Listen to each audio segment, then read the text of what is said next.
Assistant de langue. Voilà, merci d'être présent. Je suis Louise Lelièvre, directrice adjointe du département des assistants de langue et de la mobilité. Je suis là avec Yannick Calmels, qui est en apprentissage chez nous à France Éducation Internationale. Et nos collègues nous sont à distance. Donc là, je vois leur petite vignette et nous allons prendre 45 minutes, 1 heure pour vous présenter le programme, un premier temps de présentation, puis on répondra à vos questions avec l'outil questions-réponses. Alors, sans plus attendre, merci encore. On laisse entrer les personnes. Vous aurez également accès au support qu'on pourra vous envoyer. Et cette visio est enregistrée. Elle sera aussi disponible sur YouTube. Alors, le programme d'échange d'assistants de langue est un programme qui est coordonné par France Éducation Internationale pour le ministère de l'Éducation nationale. France Éducation Internationale travaille dans 3 domaines, la coopération en éducation et en formation, l'appui à la diffusion de la langue française dans le monde et la mobilité internationale. Vous avez peut-être entendu parler des examens DELF-DALF. C'est également une des choses, un des sujets qui sont traités par France Éducation Internationale. Parmi les programmes de mobilité, il y a donc le programme d'échange d'assistants de langue et le programme pour les assistants de langue française, fête ses 120 ans cette année. Et vous êtes chaque année à peu près 1500 jeunes assistants de langue française qui partent pendant une année scolaire pour enseigner le français à l'étranger. On propose maintenant un peu plus de 35 destinations assez variées qui recoupent plein d'aires linguistiques différentes et avec des durées plus ou moins différentes. Hop. Alors, je vais céder la parole à mes collègues pour les objectifs généraux du programme.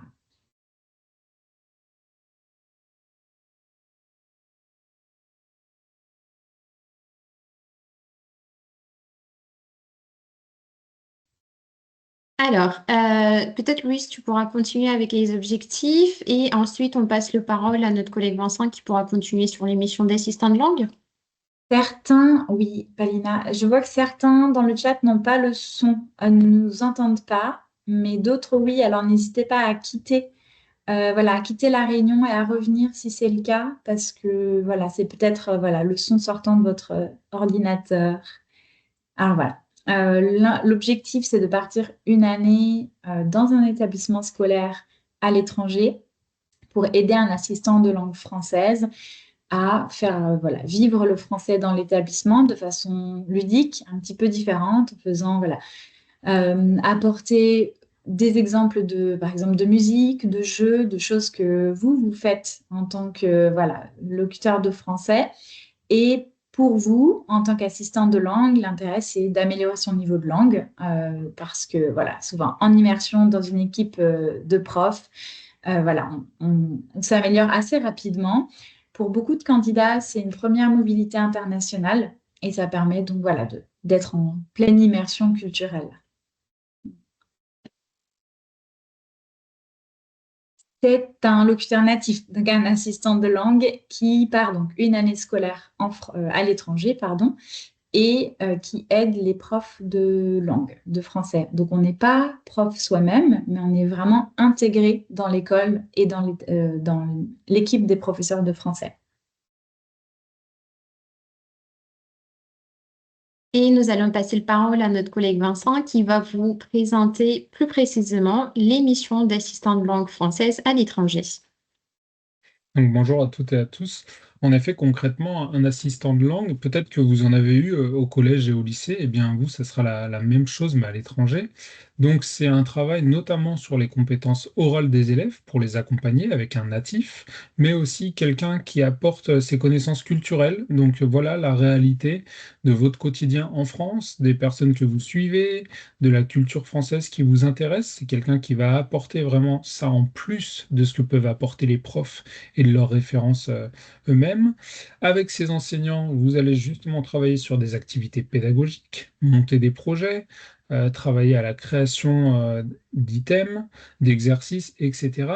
Et bien sûr, suivre un programme. Donc ça pourrait être notamment aider les élèves à se préparer à des examens, pratiquer avec eux, travailler sur la phonétique et la phonologie, et les accompagner au mieux, bien sûr dans le cadre donné par le professeur et à côté du professeur. Vous ne remplacez pas le professeur, vous n'avez pas vocation à être seul avec la classe, mais bien à travailler ensemble, suivant la direction que va donner l'enseignant.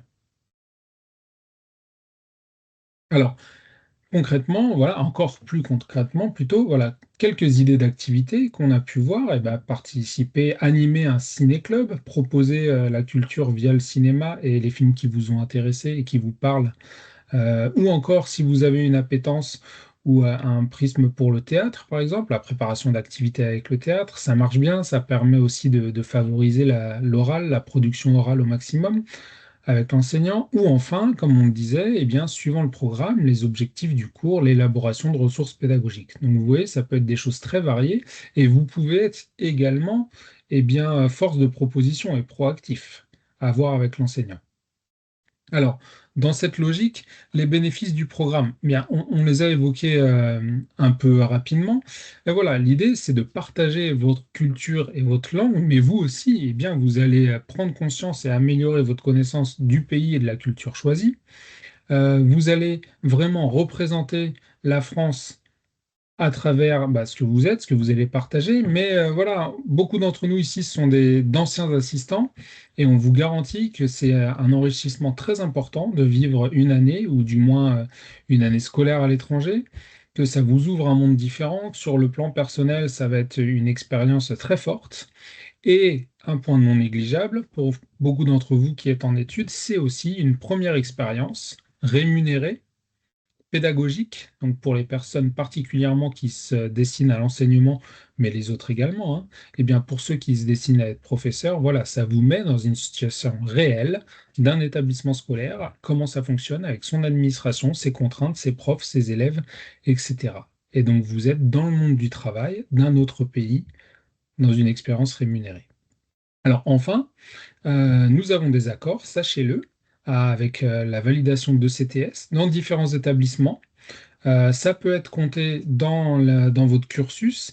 Et donc, pour tout ça, on va notamment vous référer à notre site internet, mais aussi, vous allez retrouver dans la conversation les différents liens qui vous permettent de voir justement quels établissements ont ces accords de reconnaissance du programme.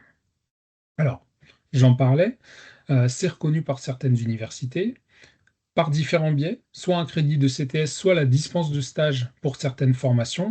Et à l'heure actuelle, voilà, nous avons 31 établissements qui proposent une validation du séjour. Alors, j'en profite peut-être pour vous dire qu'on va ouvrir les questions, comme on l'a précisé, à la fin du webinaire, qu'il y a l'onglet questions-réponses que vous allez retrouver en haut pour poser tout ça et nous permettre de centraliser vos questions. Donc, on va revenir là-dessus. Ici, dans la conversation, on essaye de vous donner un maximum d'éléments complémentaires à la présentation. Merci beaucoup, Vincent, pour ce rappel. Bonjour à toutes et à tous. Je m'appelle Hayley Redhead, chargée de coopération internationale également. Je vais vous parler un peu des critères d'éligibilité pour le programme. Alors, pour commencer, il faut être de nationalité française pour participer au programme d'échange d'assistants de langue à l'étranger. Certaines destinations acceptent d'autres nationalités. Alors, je vous conseille de bien consulter les fiches destination qui sont déjà publiées sur notre site Internet. Il faut avoir entre 20 et 35 ans. Alors, les pays, voilà, ça dépend du pays. Je vais dire ça, on va dire ça pour chacun des critères. Il faut bien regarder la fiche destination parce que cela peut varier par pays. Donc, il faut avoir en général entre 20 et 35 ans au 31 décembre de l'année de candidature, c'est-à-dire 2026. Il faut avoir effectué la majorité de sa scolarité dans un établissement français en France ou à l'étranger. Il faut être rattaché à un établissement supérieur français. Cela veut dire qu'il faut tout simplement avoir le statut étudiant, être étudiant dans une université française, en présence, à distance ou en mobilité. Et encore, certaines destinations acceptent d'autres statuts administratifs, par exemple chercheur d'emploi, service civique. Donc, regardez bien la fiche destination du pays qui vous intéresse. il faut avoir obtenu le diplôme exigé sur la fiche destination. En règle générale, c'est un L2, mais ça peut être L1, ça peut être M1, L3. Donc, regardez bien les critères dans le pays qui vous intéresse. Il faut justifier d'un niveau exigé de langue du pays d'accueil. Par exemple, pour le Canada, c'est un B1 en anglais. Cela dépend du pays. En règle générale encore, c'est un B1, mais chaque pays est différent et les critères exigés sont différents et varient, sont particuliers, sont uniques à chaque pays. Donc, quand postuler? Vous pouvez bien sûr postuler pendant vos études, entre 2 années universitaires ou en année de césure. Donc, il faut vous renseigner auprès de la scolarité de votre établissement. Et puis, après vos études également, certaines destinations acceptent les candidats non étudiants. Quelqu'un a posé la question, voilà, quel âge limite? C'est 35 ans en règle générale. Il y a certains pays, par exemple les États-Unis, qui demandent 30 ans maximum. Donc, c'est pour ça qu'il faut regarder bien la fiche destination avant de commencer votre candidature sur notre plateforme. Puis en pratique, donc vous avez la possibilité de formuler des vœux régionaux ou par ville pour la plupart des pays. Sachez toutefois que les destinations, les villes, les établissements d'affectation sont susceptibles de changer d'une année à l'autre. Donc cela veut dire que oui, bien sûr, on a les candidatures pour les assistants de langue française, mais aussi pour les établissements. Donc les partenaires dans nos pays, ils commencent et ils ouvrent de leur côté une campagne de recrutement pour les établissements. Donc, on ne peut pas garantir que vous serez affecté dans la ville de votre préférence. Mais voilà, cela dépend du nombre de postes demandés par les établissements et si l'établissement est accepté par le partenaire. L'expérience est rémunérée, donc vous allez recevoir un salaire ou une bourse d'entre 385 à 3100 euros par mois pour environ 15 heures et 30 minutes de travail en cours par semaine. Les frais de voyage sont à la charge de l'assistant de langue, sauf en cas particulier. Encore, regardez les fiches destination. Et les frais de logement et de repas sont aux frais de l'assistant de langue, sauf cas particulier, par exemple aux États-Unis et la République populaire de Chine. Je peux te parler pour les États-Unis parce que c'est mon pays. Les assistants de langue sont en général logés en famille d'accueil ou bien par l'établissement. Et puis les destinations concernées, donc on a à peu près 37 pays, destinations concernées dans à peu près 14, il me semble, une quinzaine d'aires linguistiques, voilà, dont l'anglais, l'allemand, l'espagnol. Vous verrez sur l'écran les pays concernés, l'arabe, le chinois, le grec, le portugais, le tchèque, etc. Merci beaucoup de votre attention et je vais céder la parole à mon collègue Nicolas qui va parler de la candidature. Bonjour à tous, merci beaucoup Hailey. Donc, je vais continuer cette présentation en entrant en vous présentant le processus de candidature qui se déroule sous format numérique via la plateforme ADEL que je vais vous présenter dans les slides suivantes. Donc, pour chaque pays, vous allez avoir des dates de campagne de recrutement qui vont être différentes que vous allez pouvoir trouver sur le site de France Éducation Internationale. Je vous glisse le lien dans la conversation pour les consulter. Et les résultats de la sélection seront également propres au calendrier de chaque pays. Donc, comme mentionné précédemment, vous pouvez également trouver ces informations dans la fiche destination de chaque pays. Donc, pour postuler, vous allez devoir déjà créer un compte sur la plateforme ADEL, qui est la plateforme de candidature de France Éducation Internationale. C'est très simple, en suivant le lien et en vous créant un profil en tant qu'assistant de langue et en cliquant sur devenir assistant de langue. Et ensuite, vous allez devoir donc remplir votre dossier de candidature qui est fait de 5 rubriques.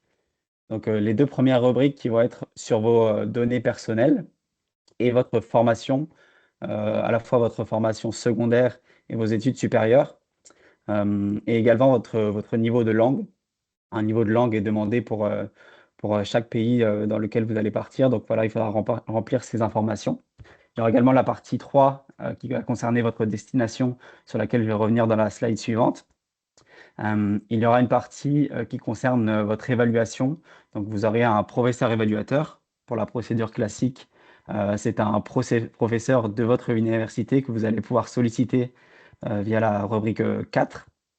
Si vous n'avez pas de professeur évaluateur à même de vous évaluer dans votre université, vous pourrez toujours solliciter un autre professeur ou, dans le cas où vous n'avez pas de professeur, il y a la procédure non étudiant qui est également expliquée sur le site de France Éducation Internationale que vous pourrez solliciter. Et enfin, vous avez la rubrique 5 qui va concerner vos atouts. Dans cette rubrique, vous allez mentionner toutes vos expériences, toutes vos compétences et également une lettre de motivation à la fois en français et dans la langue du pays dans lequel vous allez aller et qui va vous permettre voilà, peut-être de faire la différence par rapport aux autres candidatures et de montrer toute votre motivation. Un petit voilà, focus sur la partie 3 qui est la partie Ma destination. Donc c'est dans cette partie que vous allez choisir le pays dans lequel vous allez candidater.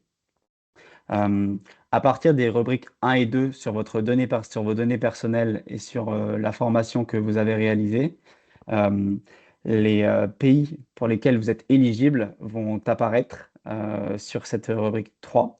Et donc vous allez pouvoir à la fois sélectionner le pays dans lequel vous souhaitez partir en vœu principal et en vœu secondaire, et également la campagne. Donc la campagne, normalement, est directement rattachée au pays. Donc, il va y avoir une destination principale, c'est vraiment cette destination voilà, qui va être mise en avant dans vos candidatures et pour laquelle vous allez être évalué. Vous pouvez également choisir une destination secondaire. Il faut savoir que la destination secondaire, elle est évaluée dans un second temps et voilà, elle est vraiment moins mise en avant que la destination principale. Donc, vous devez faire votre candidature en destination de votre destination principale. Et nous passons maintenant le parole à Marie qui va vous présenter les formations qui sont mises à disposition des assistants de langue avant leur départ à l'étranger et d'autres outils d'accompagnement. Oui, merci beaucoup, Paulina. Donc, effectivement, une fois sélectionné, nous vous proposons de suivre un module de formation en ligne sur la plateforme FEI+. Donc, avant de commencer votre mission en tant qu'assistant de langue. Cette formation, elle est composée de 3 séquences et elle vous permettra d'identifier vos futures fonctions d'assistant de langue française et de préparer des activités à réaliser en classe avec vos futurs élèves. Vous saurez également vous situer au sein du réseau culturel français et identifier vos contacts privilégiés. Donc, ce module de formation n'est pas obligatoire, mais il est vivement recommandé, car il vous permettra de vous préparer avant votre départ à l'étranger. À la fin de votre mission, cette fois-ci, donc en tant qu'assistant de langue française, vous devrez télécharger une attestation de service accompli à l'étranger sur notre site Internet, puis demander à votre établissement d'affectation de la compléter et de la signer. Donc, c'est ce document officiel qui attestera de votre expérience en tant qu'assistant de langue. Donc, important, donc n'oubliez pas d'effectuer cette démarche et de conserver ce document précieusement. En cas de réussite à un concours d'enseignement, il vous sera demandé pour que cette expérience puisse être comptabilisée dans votre avancement.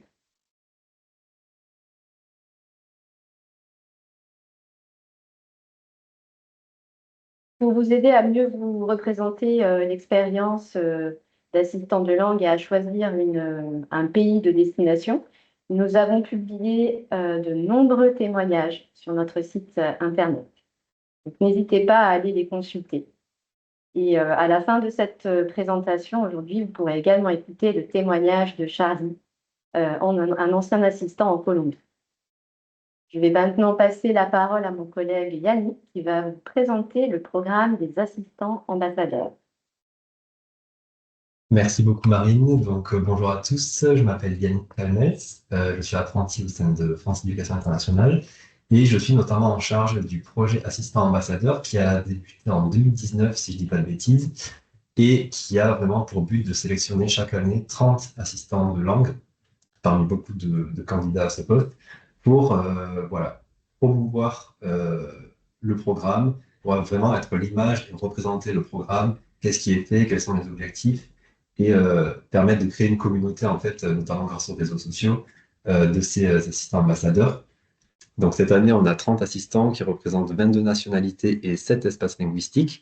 Donc chaque année, ça varie selon les candidatures et selon qui on sélectionne. Et ces assistants ambassadeurs sont notamment invités à la Journée internationale des assistants de langue, qui cette année se déroulera le 4 décembre et qui est aussi la célébration des 120 ans du programme d'échange d'assistants de langue cette année. Euh, donc c'est vraiment une occasion en fait de réunir les assistants ambassadeurs, les assistants de langue, mais aussi les invités, les partenaires. Et cette année particulièrement pour célébrer ces 120 ans. Donc la journée sera organisée autour d'ateliers, autour de présentations. Et, euh, et voilà, le rôle d'assistant ambassadeur est quand même très important pour représenter, créer du contenu, fédérer en fait les assistants de langue et partager beaucoup d'informations. Et voilà, donc si jamais ça vous intéresse, n'hésitez pas. Et donc je vais maintenant passer la parole à Charlie qui va vous faire un petit témoignage et vous parler de son expérience. Bonjour tout le monde. J'espère qu'on m'entend bien. Normalement, oui. Merci pour votre présence aujourd'hui. Donc, je m'appelle Charlie. J'ai été assistant en 2023-2024 en Colombie et j'ai également été assistant ambassadeur à ce moment-là. Donc, je ne sais pas si je fais le témoignage direct ou si on continue avec la présentation. Je suis un peu... Tu peux finir la présentation? Oui, oui, je pense, hein. Donc, je vous parlerai après avec grand plaisir de cette expérience qui m'a changé la vie, mais je pense qu'on peut passer à la slide suivante, parce que normalement je fais la suivante, mais sinon, vous avez quand même toutes les infos depuis le début qui seront retransmises sur notre chaîne YouTube. Là, les personnes que vous voyez sur l'écran, c'est des personnes que vous avez déjà entendues depuis le début de la présentation. Donc, suivant le pays qui vous intéresse, ça peut éventuellement vous intéresser de voir quelles personnes vous devriez contacter pour avoir éventuellement plus d'informations, en sachant que toutes les informations sont bien évidemment disponibles en ligne, d'accord? En priorité, consultez le site internet et tous les liens qui vous sont envoyés durant cette présentation. Et bien sûr, n'hésitez pas à nous suivre sur les réseaux sociaux. Nous sommes présents sur Instagram, sur Facebook, il y a même 2 pages pour les assistants de langue internationaux en France. Mais là, aujourd'hui, ce qui nous concerne, c'est les assistants de français à l'étranger. Bien sûr, également une page LinkedIn et une chaîne YouTube sur laquelle sera retransmise cette réunion aujourd'hui. Également, on se retrouve très prochainement si vous avez encore plus de doutes ou besoin d'une plus grande conviction pour venir à être assistant de langue tout court. Vous avez une autre vision d'information le 26 janvier. Donc, une première aujourd'hui, une prochaine en janvier si besoin. Et vous avez bien sûr toutes les informations sur la partie du site internet que vous pouvez scanner. Mais si vous êtes également sur le téléphone maintenant, tous les liens sont également dans la conversation envoyée majoritairement par Nicolas. Donc, on le remercie. Et très important, je pense que vous avez vu écrit en bas à gauche, il y a une permanence qui sera proposée tous les lundis midi. Donc, on sera là pour répondre à vos questions afin de vous aider à bien pouvoir poster votre candidature sur la plateforme Adèle, tout simplement.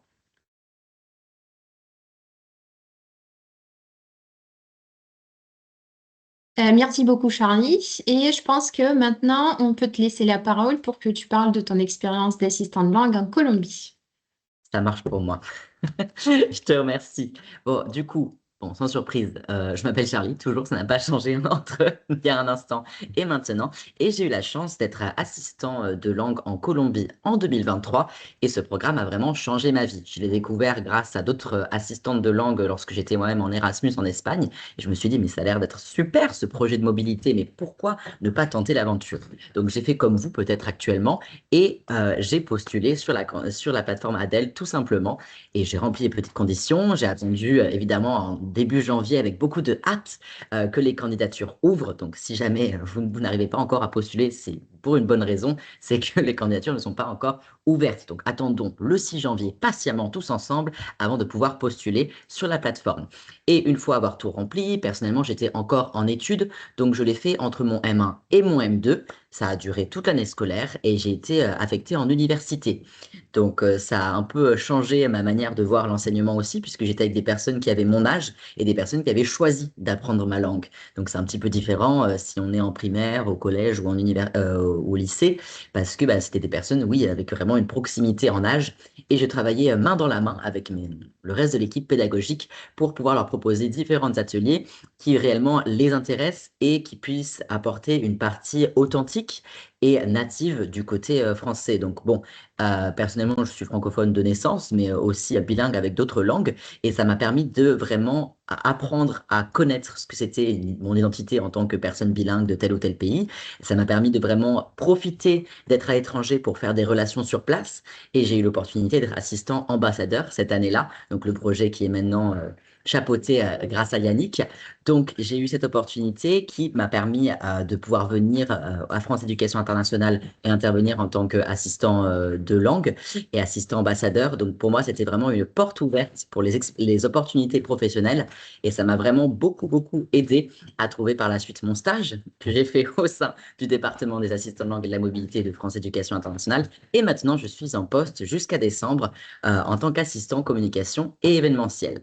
Donc, je pense que c'est une très belle, très, très belle opportunité pour découvrir ce que c'est d'être vous, ce que c'est d'être vous à l'étranger, ce que c'est d'être réellement dans un pays avec comment on dit, une immersion totale, parce qu'elle est professionnelle, elle est sociale, et vous apprenez encore plus sur vous que n'importe où ailleurs. Donc, pour moi, c'est le meilleur programme de mobilité, et j'espère que vous ferez, comme moi, ce beau choix de tenter cette expérience. Voilà. Merci beaucoup, Charlie. Merci à tous les collègues qui ont fait cette présentation aujourd'hui. On va maintenant ouvrir la partie questions-réponses. Je vous rappelle, c'est pas l'onglet conversation, c'est l'onglet questions-réponses où maintenant vous pouvez poser vos questions suite à notre présentation. Dans l'onglet questions-réponses, je vous ai également mis des liens utiles vers notre site internet qui contient beaucoup d'informations sur le programme, sur les destinations, sur les critères d'éligibilité. Donc, vous pouvez d'ores et déjà les consulter. Et si vous avez toujours des questions, n'hésitez pas à les poser. Certaines questions, on va les traiter à la voix haute parce qu'elles peuvent être intéressantes pour tout le monde. Et c'est à vous de nous poser des questions. Dans l'onglet questions-réponses, s'il vous plaît.